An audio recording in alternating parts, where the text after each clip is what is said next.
Di video sebelumnya, kita udah bahas nih ya, kenapa housing crisis nggak akan jadi masalah serius nih di 2023 ya guys. Nah, di episode kali ini kita akan bahas kenapa housing crisis bahkan mungkin tidak akan terjadi lagi di masa depan. Karena di masa itu rakyat jelata dan warga biasa macam aku dan kalian nggak akan punya rumah. Dan mungkin memang nggak perlu ya punya rumah. Jangan kaget guys, ini benar-benar akan terjadi karena ini sudah tertulis ya dalam skenario para elit global di World Economic Forum. Nah, kalau kalian masih nggak percaya, coba tanya deh ya ke artis terkenal ini, kenapa lebih memilih hidup di rumah kontrakan daripada beli rumah sendiri. Nah, simak sampai habis ya, biar nggak gagal paham karena video ini dibuat untuk kamu yang suka penasaran. Let's check it out. Curiosity.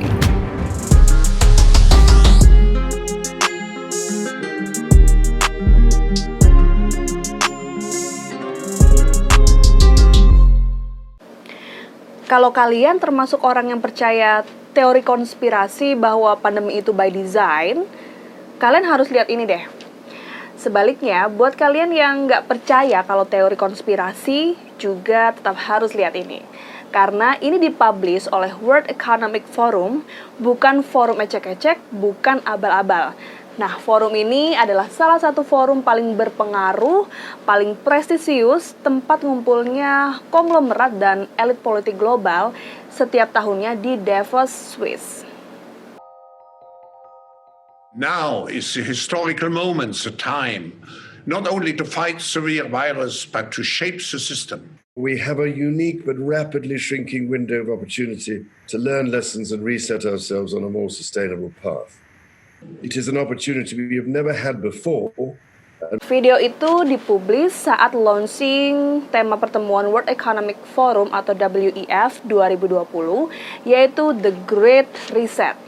Nah, tema ini diluncurkan tepat beberapa bulan sebelum merebaknya pandemi COVID-19. Kalian bisa lihat sendiri kan, selain Klaus Schwab, sang pendiri WEF, ada juga nih Pangeran Charles yang menjadi promotor dan deklarator dari The Great Reset. Dan kalian tahu sendiri kan guys, siapa Pangeran Charles itu? Ya, sekarang udah jadi raja The United Kingdom, kepala negara dari Commonwealth, realm yang terdiri dari negara-negara besar dan kuat seperti Kanada dan Australia.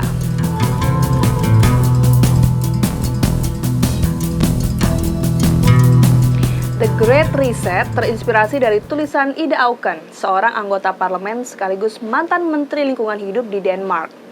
Pada tahun 2016, Auken memposting sebuah tulisan untuk WEF yang kemudian dimuat oleh Forbes berjudul "Selamat datang di 2030, aku tak punya apa-apa, tak punya privacy dan hidup tak pernah lebih baik dari ini." Nah, tulisan ini tuh kontroversial banget guys waktu itu, terutama yang terkait soal privacy. Auken dikritik habis-habisan karena dianggap mendukung dan mempromosikan hilangnya privacy dalam kehidupan manusia. Nah, karena banjir kritik, akhirnya tulisan Auken itu judulnya dirubah menjadi "Seperti inilah kehidupan berubah di kota saya di tahun 2030. Nah, penasaran seperti apa tulisan Auken yang jadi inspirasi The Great Reset itu? Kita coba intip sedikit yuk. Selamat datang di tahun 2030. Selamat datang di kota kami. Aku tak punya apa-apa. Aku tak punya mobil. Aku tak punya rumah. Tak punya perabotan atau baju sekalipun. Ini mungkin terdengar aneh ya untuk kamu, tapi ini sangat masuk akal di kota ini. Segala sesuatu yang dulu kamu anggap produk, sekarang telah berubah jadi jasa. Kita bisa mengakses transportasi, akomodasi, makanan, dan segala sesuatu yang dibutuhkan sehari-hari. Satu persatu semua itu jadi gratis.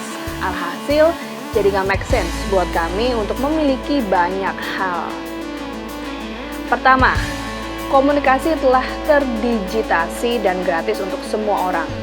Lalu ketika energi bersih sudah gratis, segala sesuatu bergerak lebih cepat. Harga transportasi turun drastis. Kami tak butuh punya mobil lagi, karena kami bisa memanggil kendaraan tanpa sopir atau mobil terbang untuk perjalanan jauh dalam hitungan menit.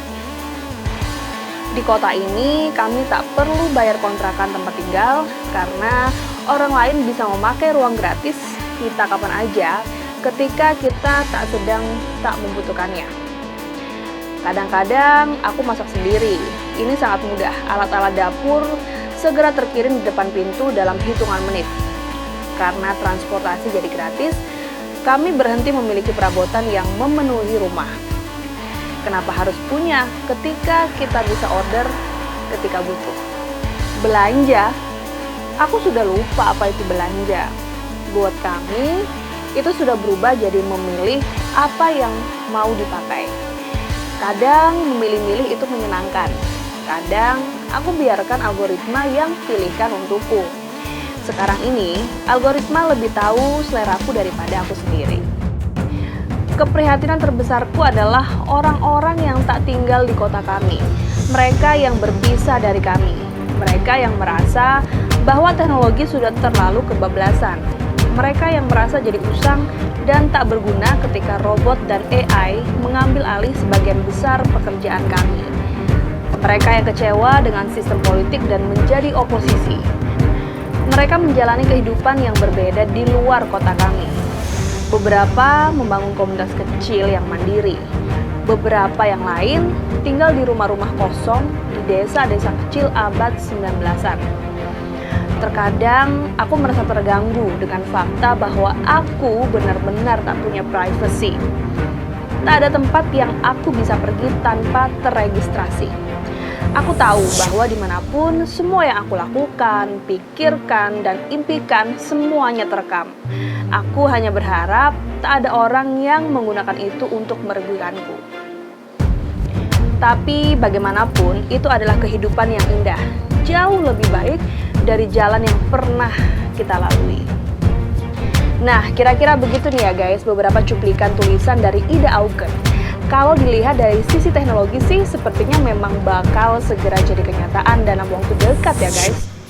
Sekarang aja nih, AI dan algoritma internet udah secanggih itu. Gimana beberapa tahun atau dekade ke depan ya? Memang segala hal itu ada efek sampingnya ya. Efek samping inilah yang kemudian jadi bahan spekulasi oleh teori-teori konspirasi.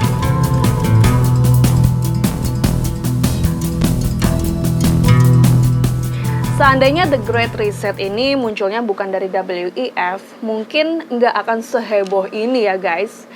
Nah, berhubung WEF ini sebuah forum yang sangat elit dan berpengaruh, iya jadinya banyak banget ya teori konspirasi yang muncul guys. Saking banyaknya, nggak bisa aku sebut satu-satu di sini ya. Mungkin beberapa aja. Nah, salah satunya adalah komunisme. Jadi, ada yang berspekulasi bahwa The Great Reset itu adalah agenda komunis.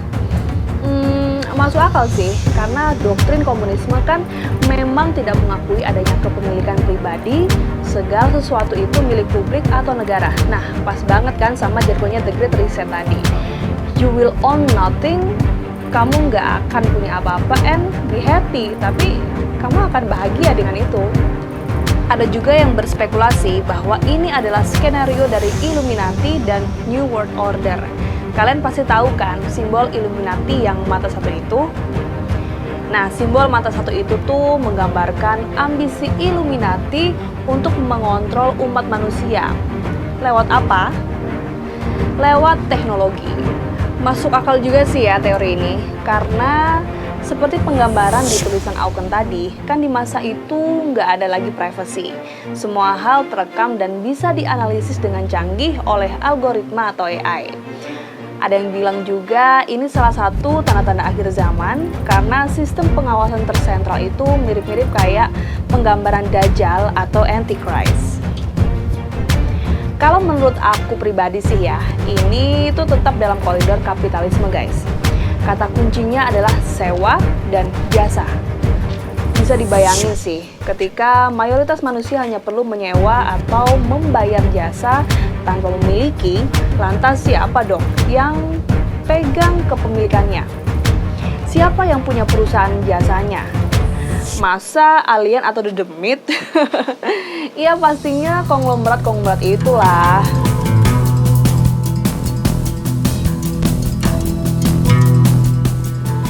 Karena banyaknya tudingan dan kritik, akhirnya WEF sendiri buka suara. Klaus Schwab mengklaim bahwa WEF tidak pernah punya agenda pada 2030. Menurut dia, penggambaran 2030 yang dipublish WEF hanya sebatas prediksi atas perkembangan teknologi, politik, ekonomi, hingga penanganan perubahan iklim secara global. Menurut Schwab, kapitalisme sudah cenderung salah arah belakangan ini. Kapitalisme yang terlalu serakah dan eksploitatif justru membahayakan kelestarian planet bumi. Dan secara sosial politik, kapitalisme juga telah memperlebar jarak antara si kaya dan si miskin, yang beresiko menimbulkan gejolak sosial, kerusuhan, dan kerawanan di banyak negara. Kapitalisme yang salah arah ini mereka sebut sebagai shareholder capitalism. Kenapa disebut demikian? Karena kapitalisme yang ada sekarang ini hanya mementingkan kepentingan shareholder atau pemegang saham. Minim sekali memperhatikan faktor-faktor lain. Terus kapitalisme macam apa nih ya yang diinginkan oleh World Economic Forum? Nah, mereka mengusulkan konsep stakeholder capitalism sebagai ganti dari shareholder capitalism. Konsep ini lebih menitik beratkan pada kepentingan stakeholder daripada pemegang saham. Nah, terus siapa dan apa saja ya stakeholder atau pemangku kepentingan itu? Ya, termasuk stakeholder antara lain yaitu masyarakat, lingkungan hidup, pemerintah, budaya, pendidikan, dan sebagainya. Jadi, stakeholder capitalism itu tujuannya tetap cari untung buat pemegang saham, tapi harus lebih memperhatikan kemaslahatan manusia, komunitas, dan lingkungan sekitarnya.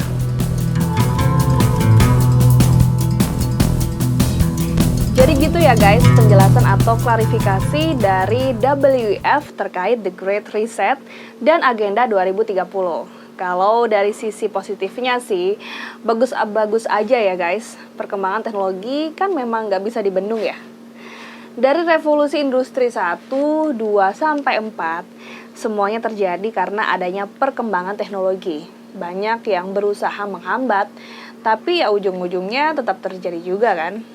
Nah, dari sisi geopolitik dan geoekonomi, ketegangan dan konflik-konflik antara negara-negara belakangan ini memang nggak bisa dihindari kok guys.